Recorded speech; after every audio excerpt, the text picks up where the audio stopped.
Ser feliz tem sido o imperativo do nosso tempo. Somos seduzidos diariamente por promessas de felicidade, seja em objetos de desejo, estilos de vida, seja em metas a serem alcançadas. Vivemos em uma época de muitas possibilidades de escolhas. Ao mesmo tempo que podemos buscar o que acreditamos que nos faria feliz, nunca nos deparamos tanto com a depressão ou a infelicidade. O que de fato nos deixa feliz? Sabemos o que queremos? Liberdade seria a condição para a felicidade? Estas são algumas das reflexões presentes no encontro do filósofo Clóvis de Barros Filho e o historiador Leandro Carnal. Poderíamos sugerir inicialmente que a felicidade exigiria a plena satisfação de nossos desejos. Como desejamos o tempo inteiro, a felicidade seria essa ininterrupta satisfação desses desejos para que fossem substituídos por novos imediatamente satisfeitos e que tivéssemos condição de satisfazê-los ininterruptamente. Perceba a imensa dificuldade de enxergar felicidade dessa maneira. Primeiro porque o desejo pressupõe conceitualmente a falta.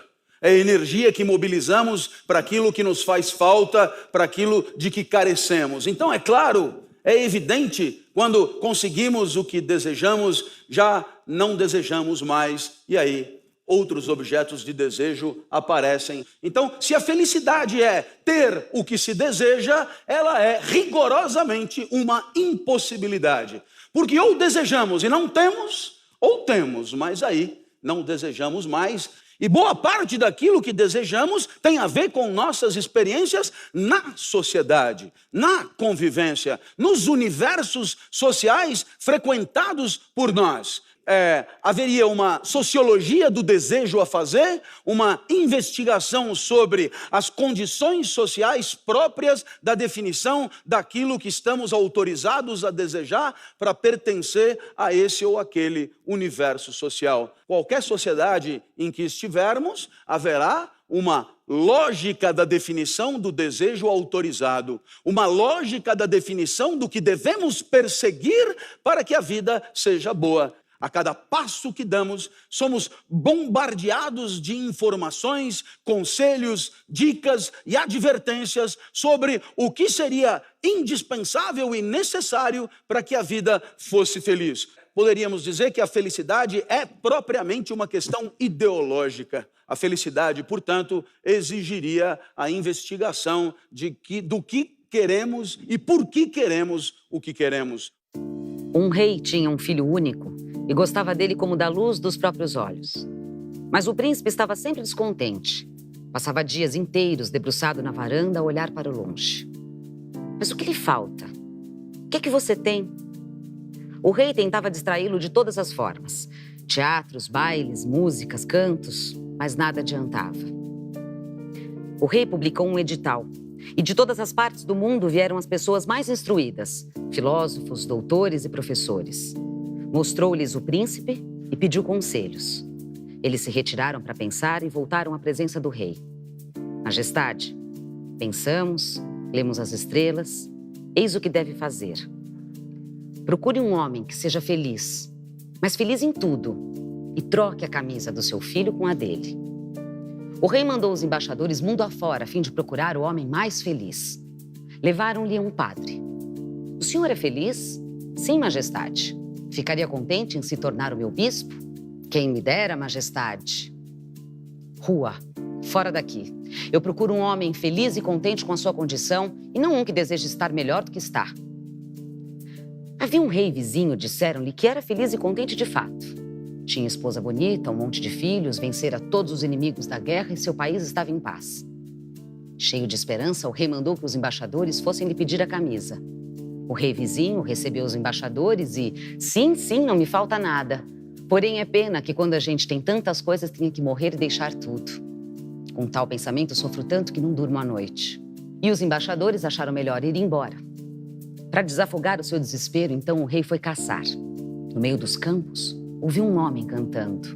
O rei parou. Quem canta assim só pode ser feliz? Bendito seja você? Quer que eu leve comigo para a capital? Será meu amigo. Ai, ai, ai, majestade, não. Não mesmo, obrigado. Não trocaria de lugar nem com o Papa. Mas por que você? Estou contente assim e basta. Finalmente, um homem feliz, pensou o rei. Escute, jovem, deve me fazer um favor. Dar-lhe tudo o que quiser, mas me dê. O homem feliz não tinha camisa.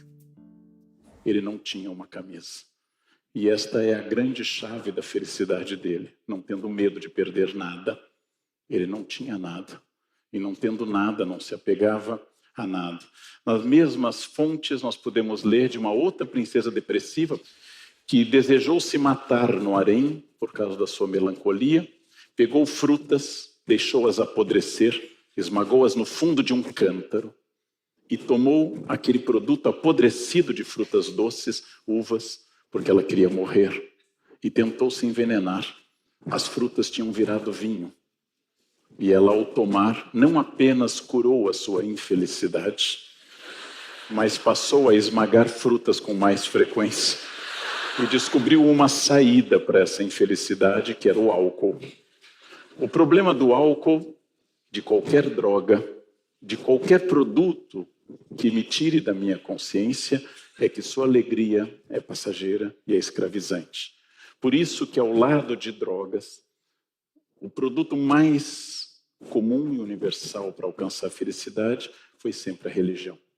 A religião que oferece um além perfeito, um mundo inteiramente perfeito, que pode ser um mundo de adoração de Deus, como no cristianismo, ou um mundo mais povoado de sexualidade, como no paraíso islâmico, mas um mundo perfeito, de um Deus que, ao me submeter a Ele, não é uma escravidão, porque Deus é da mesma essência, já que eu fui criado à sua imagem e semelhança.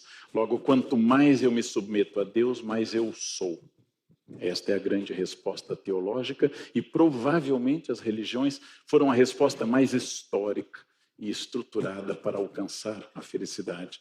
Talvez a felicidade seja essa competência muito rara entre nós e claramente desincentivada pela sociedade, que é essa competência de se satisfazer com o que é seu, de gostar daquilo que você já conquistou e não permanentemente, de maneira erotizada e desejante, ir atrás das metas que sempre escapam pelos dedos, quer quando você fracassa, quer quando você é bem-sucedido. Uma felicidade, portanto, desesperançada, de ajuste do próprio corpo ao mundo, o que implica uma certa competência para desfrutar do instante, para que você não seja condenado a escapar, quer para a nostalgia da memória, quer para a esperança do devir. A ideia de que dentro da religião tudo tem significado para a felicidade, a ideia dentro do budismo, que não é propriamente uma religião, que todo obstáculo, toda pessoa difícil está ali para queimar karma e para proporcionar um aprendizado do controle do eu. Que todo trânsito, que todo parente veio na minha vida com um propósito. E o propósito diz respeito à domesticação do meu narciso, diríamos com a linguagem ocidental, do meu eu, com a linguagem do budismo. A filosofia que escapa dessa explicação nos propõe, especialmente no estoicismo, uma certa indiferença ao destino e aceitar, como diz o capítulo 2 das Meditações de Marco Aurélio, que hoje eu vou encontrar alguém irritado, que hoje eu vou encontrar alguém que é prepotente, mas essa pessoa vai me lançar um desafio. A paz pertence a você ou ela é sua? A paz é de quem? E eu que vou responder a isso. A busca filosófica e teológica da felicidade é uma busca histórica, tradicional, e ela é muito forte. E se eu quero que algo ocorra, isso é tão danoso ao meu eu, como eu querer que algo não ocorra. Eu preciso me libertar de todas as oscilações de alma, de todas as oscilações que me prendem a essa samsara, a essa roda de reencarnações. A solução dada pela teologia monoteísta, pelo budismo ou pela tranquilidade estoica, ela tem uma fórmula de divulgação Assim como Nietzsche disse que cristianismo é platonismo para estúpidos, existe uma fórmula de um certo estoicismo para estúpidos que se chama autoajuda. Um dos padroeiros da autoajuda, o Dr. Carnegie, nos Estados Unidos, em 1936, lançou a Bíblia da Felicidade Pequeno-Burguesa Ocidental Americana. Chama-se Como Fazer Amigos e Influenciar Pessoas. O livro tem conselhos diretos e práticos. Eu não discordaria de nenhum deles. Você deve ouvir as pessoas, inclusive com quem você casou. É uma proposta radical. Você deve ter genuíno interesse nas pessoas, você deve parar de reclamar e nunca falar de doenças. Você deve ser positivo, você deve ser simpático e, acima de tudo, guardar o nome das pessoas. Você deve demonstrar que a pessoa é significativa para você. E isso faria você produzir amigos, influenciar pessoas. A ideia não é errada. O erro talvez seja o essencialismo da fórmula, se todos seguirem essa fórmula. E todos farão amigos e influenciarão pessoas. O erro da autoajuda é o erro de todos que tentam estabelecer regras fixas para a humanidade. Pontos, decálogos, 10 passos para isso, 5 chances daquilo, porque pressupõe que todos os seres humanos sejam iguais e todas as situações sejam iguais. Logo, não existe fórmula, porque, como diz um grande filósofo que na adolescência me seduzia muito, Sartre, existe primeiro uma existência, depois existe uma essência. E não havendo uma fórmula, eu não tenho como expressar de forma direta e absolutamente dura que a felicidade tenha um único caminho, que tenha uma única maneira de ser. Não há uma receita de felicidade. Neste momento, provavelmente, nós temos no planeta 7 bilhões de receitas de felicidade. E mais, é uma progressão geométrica, porque a felicidade que dá certo para mim, hoje, nessa faixa etária, talvez não seja a mesma quando eu tiver a minha chácara, o meu sítiozinho aos 80 anos. Se hoje minha felicidade é publicar livros e dar aulas, talvez lá seja dormir bem, acordar bem e olhar fotos antigas. Em cada momento, a felicidade é uma coisa completamente diferente. Este é o problema da autoajuda, ao pressupor o essencialismo de que existe um caminho. E este caminho não pode existir porque não existe o ser humano. Só existem os indivíduos, como vocês e como nós, numa luta individual, específica, singular e irrepetível pela felicidade. Este esforço, enquanto se refere apenas à alma, chama-se vontade. Mas quando se refere ao mesmo tempo à alma e ao corpo, chama-se apetite. O apetite não é senão a própria essência do homem, natureza da qual se segue necessariamente o que serve para a sua conservação. E o homem é, assim, determinado a fazer essas coisas. Além disso, entre o apetite e o desejo não há diferença nenhuma, a não ser que o desejo se aplica geralmente aos homens quando têm consciência do seu apetite e, por conseguinte, pode ser assim definido. O desejo é o apetite de que se tem consciência. É, portanto, evidente, em virtude de todas essas coisas, que não nos esforçamos por fazer uma coisa que não queremos. Não apetecemos nem desejamos qualquer coisa porque a consideramos boa. Mas, ao contrário, julgamos que uma coisa é boa porque tendemos para ela, porque a queremos, apetecemos e desejamos. Cada um de nós tem um pouco de energia para viver a cada instante. Essa energia, cada pensador vai chamar de um jeito. Gosto muito da nomenclatura de Spinoza, potência de agir. Haverá quem chame de libido, haverá quem chame de elan vital, haverá quem chame de vontade e até de tesão pela vida. Essa energia oscila. Seria fantástico se tivessem razão nossos colegas palestrantes motivacionais ao fazer acreditar que esta motivação, este encantamento e esta disponibilização de energia para viver dependesse exclusivamente de uma decisão de cada um de nós. Viver é estabelecer ininterruptas relações com um mundo que não sairá nunca da sua frente. E se o mundo se relaciona com você, o mundo te afeta, te transforma, te modifica e, portanto, faz oscilar essa potência de agir. Poderíamos entender a vida como estar à deriva num universo que em grande medida ignoramos e que se apresenta diante de nós com suas variáveis e suas características, sendo que alguns encontros são bons porque nos potencializam, nos enchem de energia e nos distanciam da morte, e outros encontros são ruins porque nos aproximam da morte, nos apequenam, nos brocham, nos humilham, nos retiram vida. Assim, poderíamos construir uma espécie de grade de valoração do mundo em duas grandes colunas: mundos que nos alavancam a potência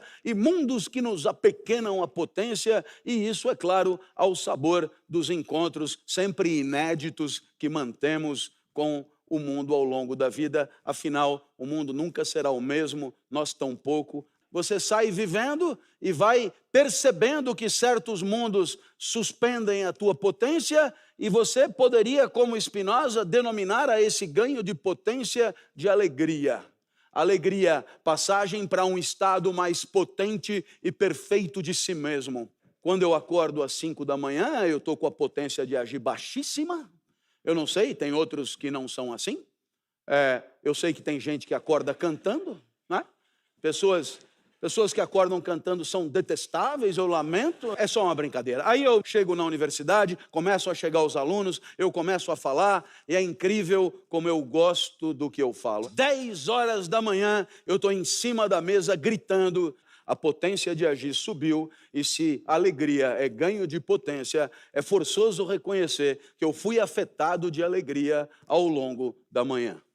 A secretária do departamento entra e diz: os outros professores, esses que acordam felizes de manhã, os outros professores estão reclamando que o senhor grita muito.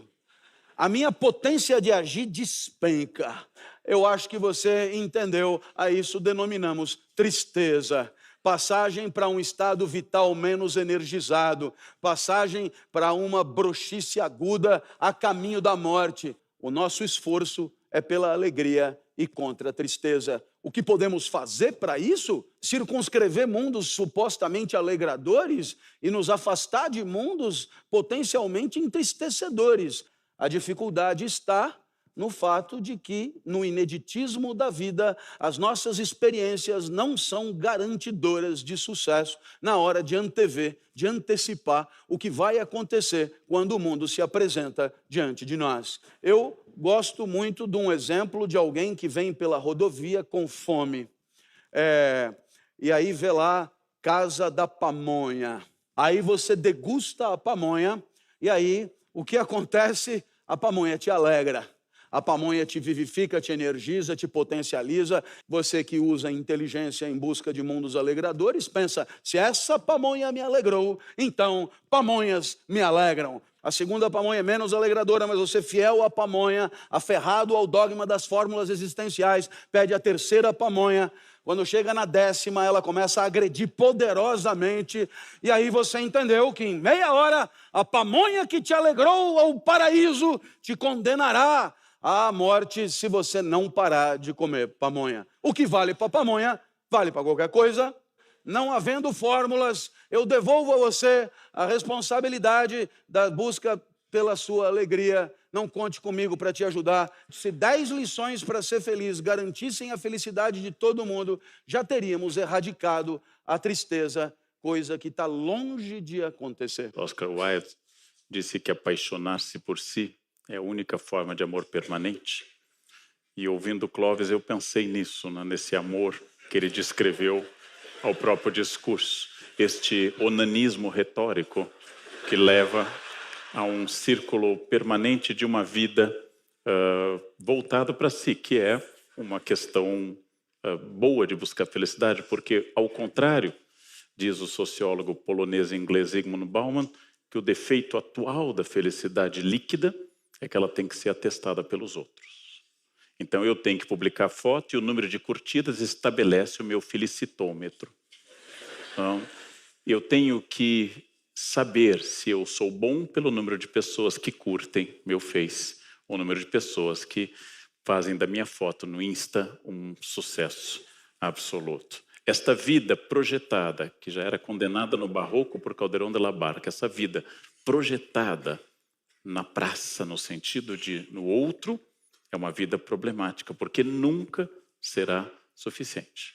Um bom caminho contra este mundo líquido é exatamente centrar-se em questões que não dependam de terceiros.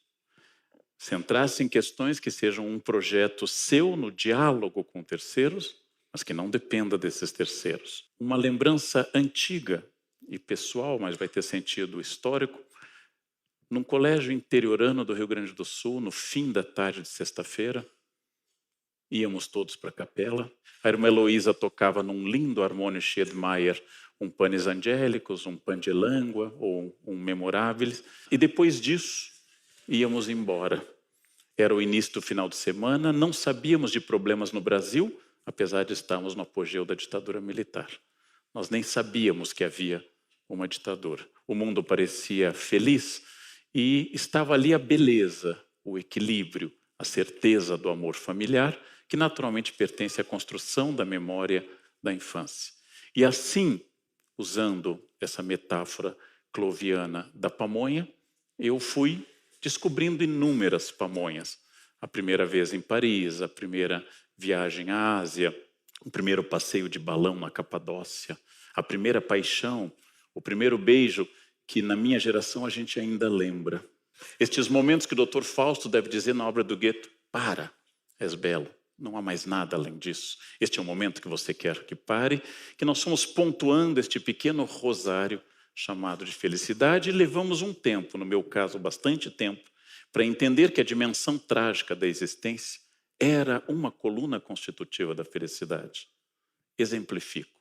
Não com o exemplo que Nietzsche dá ao falar dessa dimensão trágica. A felicidade de vocês neste momento, nesse auditório, ela é diretamente proporcional ao sacrifício que vocês fizeram para chegar aqui. Logo, o frio, a espera, a busca pelo lugar, ela é explicada exatamente pelo esforço. Aquilo que os franceses chamam de goût de l'effort, o gosto do esforço. E este gosto do esforço, ele justifica as coisas. Pode ser uma visão nascida com o individualismo burguês do Renascimento, reforçada no XIX, mas aparentemente tudo que nos vem fácil causa menos prazer.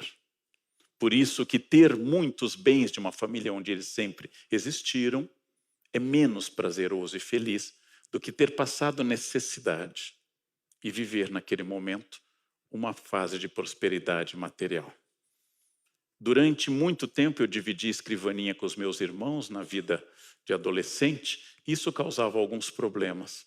Depois, ao chegar a São Paulo, fui para uma pensão onde havia uma pequena mesinha ao vir fazer a pós, onde mal cabia uma máquina de escrever. Os jovens anotem essa palavra, depois o tio explica melhor. Mal cabia uma máquina de escrever, o livro ia no meu colo. E ali eu escrevia e estudava num quarto de pensão. Quando eu pude, eu fiz uma imensa escrivaninha, gigantesca, uma das maiores de São Paulo, que percorre todo o meu escritório. E lá, todos os dias, eu sinto a felicidade da escrivaninha. É a minha pamonha. Quando eu acordo, às 4 da manhã, com absoluta energia e feliz, é essa diversidade que faz o mundo ser algo interessante. É haver pessoas que acordam cedo. É haver pessoas que gostam de produzir à noite e dormem durante o dia. É haver pessoas de variados fenótipos. Liberdade da diversidade. Liberdade para todas as questões. Mas, acima de tudo, eu queria dizer que exatamente nesses pequenos momentos, que para mim podem estar na alegria de estar aqui essa noite, sem viver o momento seguinte, mas viver o momento atual. No momento que eu estou com amigos, e o privilégio da amizade se torna para mim a cada ano o grande privilégio da felicidade. O privilégio de estar em família, o privilégio de uma taça de vinho. Gosto muito de vinho, tenho que controlar esse gosto muito pelo vinho, porque em breve talvez o gosto me controle. Então eu preciso saber o equilíbrio para não atingir essa híbris, esse desequilíbrio que na tragédia grega leva ao desenlace trágico. Gostar na medida para que o vinho seja bom. As pessoas que realmente gostam do que fazem estão inteiras no lugar, estão diluídas ali e não estão vivendo o momento seguinte. Isso é a sabedoria que a idade trouxe. E vai podendo selecionar estes momentos, pequenos momentos, grandes momentos e médios momentos. E saber que entre um e outro há um hiato, onde a dimensão trágica da existência se opõe. Desta alegria de tocar uma música, de ouvir uma música, de escrever um texto, de ler um conto de Clarice Lispector, você acaba construindo unidades de sentido. E elas vão constituindo esse grande rosário de pequenas contas de felicidade intercalados por momentos um pouco mais complexos, um pouco mais difíceis, um pouco mais árduos e, às vezes, francamente trágicos. Cada época e cultura define felicidade de uma maneira. Houve um tempo, como na Grécia Antiga, que a felicidade era política pública, em detrimento e oposição à felicidade privada. Algumas obras e pensadores revelam também outros modelos culturais da meta a ser atingida. Em Fausto, do alemão Goethe, a felicidade vem com o trabalho e o esforço. Já para o italiano Domenico De Masi, é o ócio criativo que produz a felicidade. E para a nossa sociedade capitalista de hoje, qual o sentido da felicidade? Cada sociedade, em épocas diferentes, e mesmo na mesma época, mas na sua diversidade, cada sociedade, para se organizar, para conservar uma certa ordem, se organiza de maneira a definir uma gestão das energias vitais. Cada sociedade tem um jeito próprio de canalizar a libido, canalizar as energias vitais em direção de troféus legítimos e autorizados. Se não fizer isso, haverá o estado de natureza, o caos, a guerra de todos contra todos e assim por diante. Na sociedade feudal e mesmo antes dela, é possível resgatar as formas específicas de orientação, de educação e de civilização dos membros da sociedade para que possam, de forma ordenada, perseguir aqueles troféus que, uma vez alcançados, trarão distinção, trarão reconhecimento, trarão glória. Existe na sociedade capitalista uma especificidade e o consumo faz parte dessa especificidade, pelo menos o consumo tal como ele é entendido nas sociedades capitalistas, de tal maneira até, lembrando do grande Jean Baudrillard, no seu livro Sociedade de Consumo, dirá que a forma clássica de apresentação de si e de construção do próprio discurso identitário na sociedade capitalista é através de práticas de consumo. Consumo, logo existo. E, portanto, se antes nós nos definíamos pelo nome de família, depois passamos a nos definir pela empresa onde trabalhamos, e depois, em algum momento, nos definimos pelo pertencimento a esse ou aquele clã, tribo, cidade e assim por diante, hoje a sociedade cobra de nós que nos apresentemos, que ofereçamos a nossa diferença específica a partir das nossas práticas de consumo. E essa é uma característica da nossa sociedade atual, marcada pelo sistema capitalista. Mesmo que o capitalismo seja um fenômeno com certas especificidades, ele é bastante internacionalizado hoje. A China é um país que descobriu com Deng Xiaoping o lema "enriquecer é glorioso". Na China, a ideia de enriquecimento, de ter empregados, de ter um alto consumo, tornou-se um objeto, mas naturalmente, em cada país asiático, em cada lugar, o consumo não é tão expressivo ou tem as mesmas características.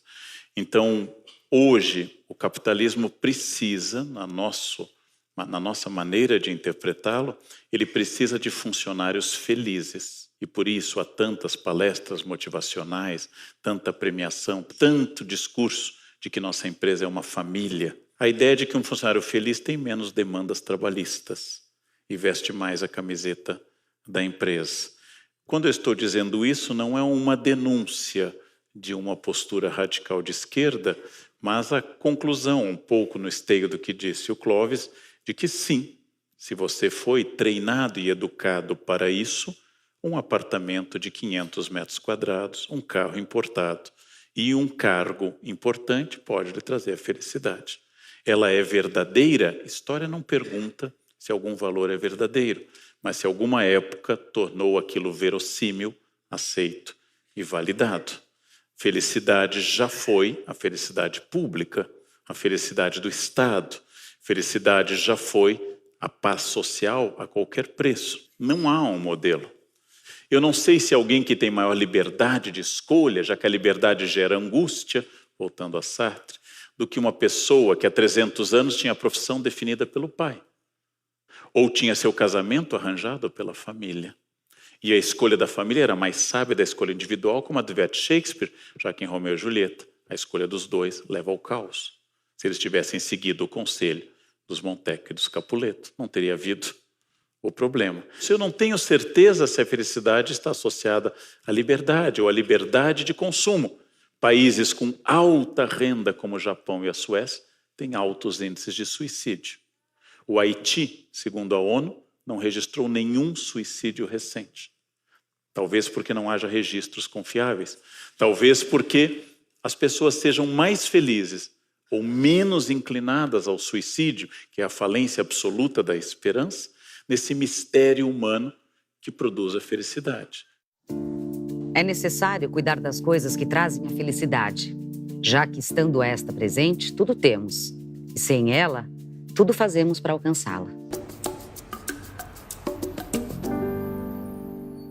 Pelo menos para Aristóteles, o grande critério que indica o sucesso da vida é o pleno desabrochar da natureza de quem vive. Assim, claro, a ética é uma ética da felicidade, porque a felicidade, eudaimonia, é exatamente isso. É devolver ao cosmos, em performance, em ato, aquilo que a natureza nos deu em possibilidades, em potência. Quando a vida nos permite isso, nós, a cada segundo, buscando a excelência de nós mesmos, vamos fazendo os dias da vida pretextos de superação, para que possamos alcançar o mais longe que a nossa natureza nos autoriza. É claro que essa ideia de ética como ajuste à ordem cósmica é uma ideia que não se manteve, entre outras razões, porque o homem passou a acreditar na modernidade que o universo não é como Aristóteles imaginava, um todo ordenado como uma máquina. Então, assistimos à passagem de uma ética cósmica para uma ética humanista. E aí, poderíamos dizer que o certo ou o errado da vida, das condutas e das decisões passa a ter a ver com o que nós mesmos deliberamos como certo e como errado. A ética, portanto, passa a ser um uso coletivo da inteligência em busca da identificação dos princípios de convivência que são inalienáveis e garantidores da melhor vida para todos. A ética é mais do que o respeito ao certo e ao errado, é a inteligência coletiva do homem em busca da identificação daquilo que nos é mais fundamental, daquilo que queremos respeitar. Para isso, é fundamental que saibamos que nossas condutas são meios, e meios só são pertinentes se sabemos bem aonde queremos chegar. Isso vale para um casal, uma família, uma empresa, uma organização, uma cidade, um país e a própria humanidade. Só teremos lucidez para identificar princípios de convivência se soubermos exatamente o que queremos para nós enquanto coletivo, enquanto humanidade. O que poderia ameaçar a ética? É tudo o que ameaça a convivência. E é claro, chamaríamos a essas iniciativas de canalhas, exatamente por quê? Porque em busca da satisfação do prazer de um, de dois, de três, de uma comodidade, de um lugar ao sol, de uma cadeira à sombra, usamos de estratagemas e de artifícios que desrespeitam os acordos, as combinações e os princípios que todos nós deliberamos respeitar. A canalice fragiliza o tecido social. A canalice destrói a sociedade. A busca da felicidade deve sim estar circunscrita e limitada ao respeito pelo outro. Porque 99% da nossa vida é com o outro. É no diálogo, no debate e na interação. Se a convivência não for boa, a vida de cada um também não poderá ser. Portanto, o zelo pela convivência, a proteção da convivência sadia é condição fundamental para que busquemos, cada um, uma vida particular, feliz e digna. Eu só tenho a reforçar o que já foi brilhantemente exposto pelo Clóvis, e tomando tanto ética Nicômaco como ética à maneira dos geômetras, de que não pode haver uma ação ética que ignore o grupo, o bom e o belo aristotélico.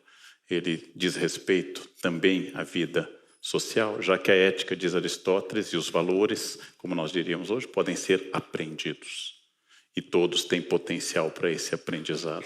Felicidade é muito interessante e muito boa, mas tem que ser feliz todo o tempo.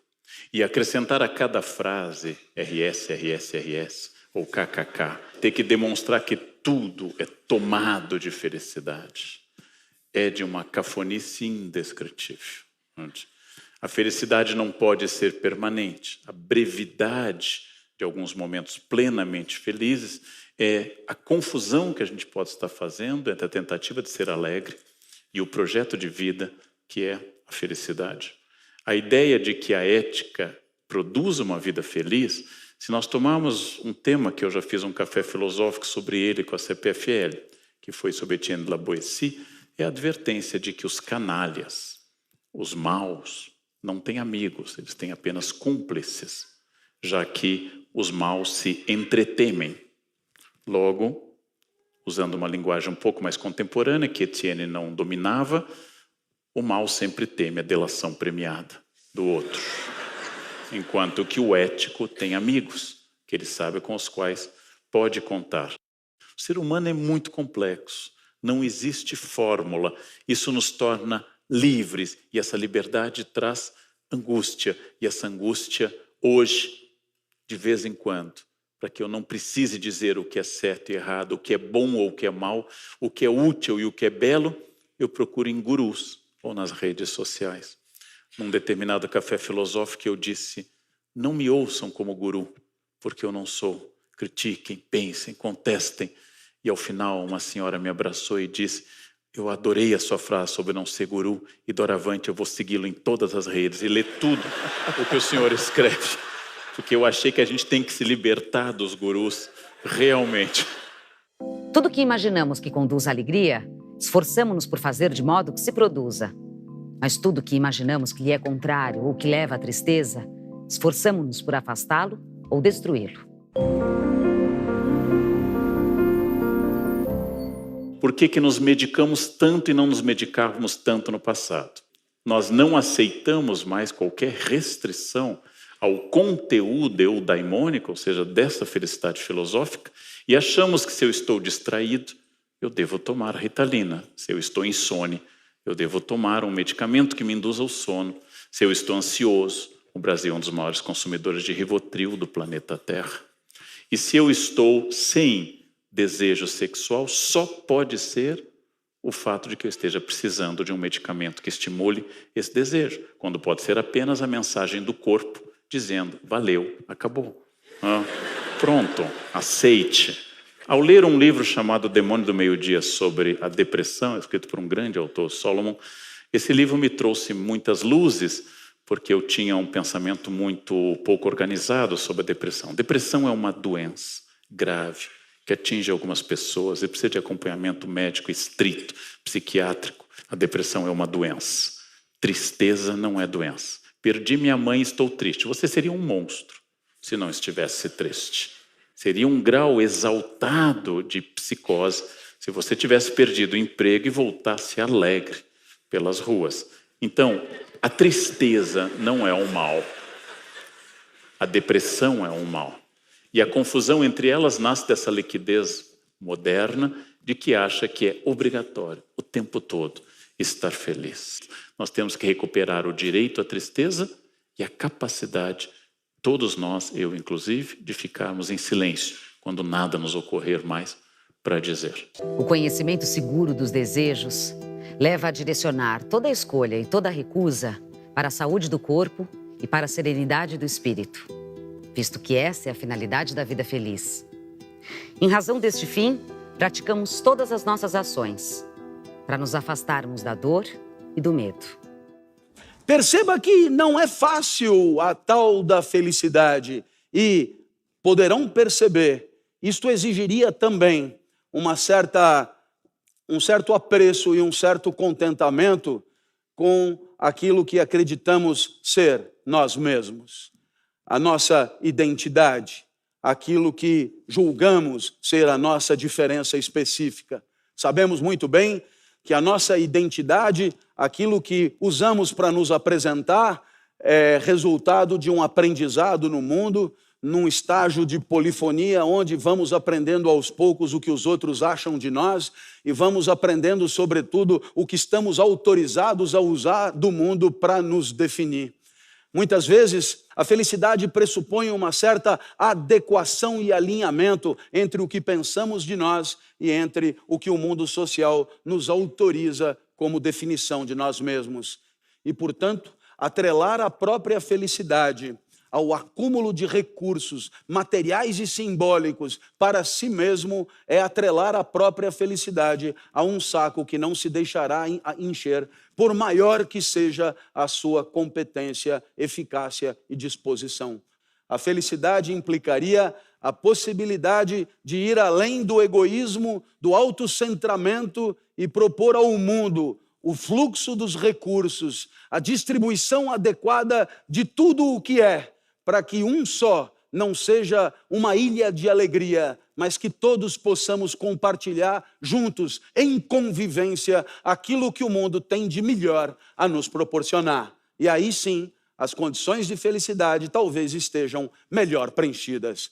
Coisas comuns, até conservadoras no seu enunciado. Investir no que vale a pena, trabalhar, pensar com ética e honestidade sua carreira, dar atenção às pessoas. E eu posso dizer hoje a vocês com tranquilidade que eu tenho certeza que eu sou feliz hoje porque eu já não fui feliz no passado. Especialmente os momentos que eu perdi noção de lutar as batalhas que fossem as significativas e lutei batalhas que eram secundárias, bobas ou absolutamente narcísicas. E isto leva um tempo para perceber. O problema é que a sabedoria sobe à medida que o corpo decai. Mas talvez seja isso que explique que o último aprendizado, o mais doloroso e inevitável, seja a morte. Mas aí também os estoicos e outros vão nos dar pista. Quando eu morrer, eu não serei mais. Logo, não haverá nenhum problema. Onde a morte estiver, eu não estou. Onde eu estou, a morte não está. Logo, a morte não é um problema. O problema é o que eu faço antes dela. É muito comum no cotidiano das pessoas que elas assumam sem nenhum pudor estarem esperando que aquele momento passe logo. Assim, é comum que esperemos que a semana acabe logo. Tanto é que chamamos de happy hour o momento que a semana acaba. Como a vida estava na semana, a hora feliz é a hora que a vida acaba. Assim, você passa o ano esperando as férias, você passa quinquênios esperando a licença-prêmio, você passa décadas esperando a aposentadoria, sem perceber que cada segundo que você torce para passar logo, está torcendo para a vida passar logo, porque a vida está aí, neste segundo que você quer que acabe.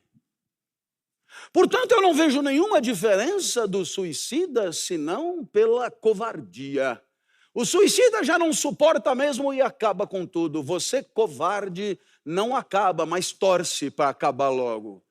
Suicida em conta-gotas, homem triste, que espera a semana para comemorar happy hour na sexta-feira às 18 horas, para esquecer a semana que você empurrou com a barriga e viveu mediocremente. Por que entregar de mão beijada para uma vida apequenada, medíocre, onde você se limita a esperar o tempo passar? Zelemos pela felicidade, zelemos pela vida, sabendo que ela se encontra exatamente nesse instante em que vos falo, em nenhum outro instante. Nem no passado, que apenas lembramos em forma de memória, nem no futuro, que apenas projetamos em forma de vã esperança que nos aliena. Acho que há um problema na pergunta: você é feliz? É que o ser e o felicidade não combinam muito. A felicidade não é coisa de ser, é coisa de viver, é coisa de existir, é coisa de estar no mundo. Não sou feliz, a verdade é que vivo feliz, pelo menos buscando isso, buscando a multiplicação de encontros alegradores, buscando o pleno desabrochar da minha potência nas atividades que escolhi para isso, buscando a maior entrega possível nos ofícios que deliberei serem os meus. E aí vejo mais chance de não torcer para a vida acabar e de que happy hour seja sempre segunda, 4 da manhã, para que quando chegar às 7, eu já esteja bombando em sala de aula, preparado para enfrentar as mazelas de todas as secretárias empenhadas em me apequenar. Existem 2 Brasis, ao menos. O primeiro é um Brasil que está nos jornais, o dos nossos dirigentes.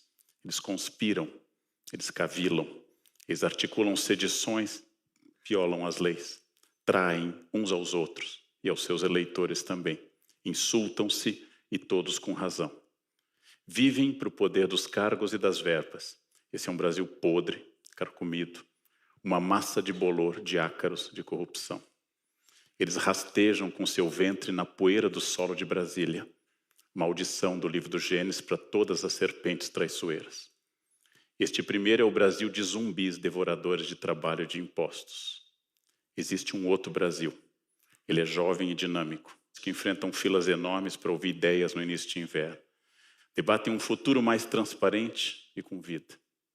Este segundo Brasil me emociona muito. Essas pessoas ouvem, pensam, respondem, perguntam, aplaudem, criticam, refletem, ensinam pelo silêncio e ensinam pelos olhos vivos. São todos jovens, alguns com 70 anos, outros com 16. São o sangue que faz bater o coração da terra de Santa Cruz. O primeiro Brasil tem poder, mas não é feliz. O segundo Brasil não sabe ainda da extensão do seu poder, mas é alegre. Na escuridão da crise que vivemos, cada um que eu vi hoje, aqui, é uma vela forte, decidida, luminosa, com luz própria. Obrigado a vocês deste outro Brasil. Hoje, um velho professor termina o dia emocionado por ter aprendido, mais uma vez, que este é o Brasil do futuro e o futuro é de quem ama. Muito obrigado pela atenção. Obrigado.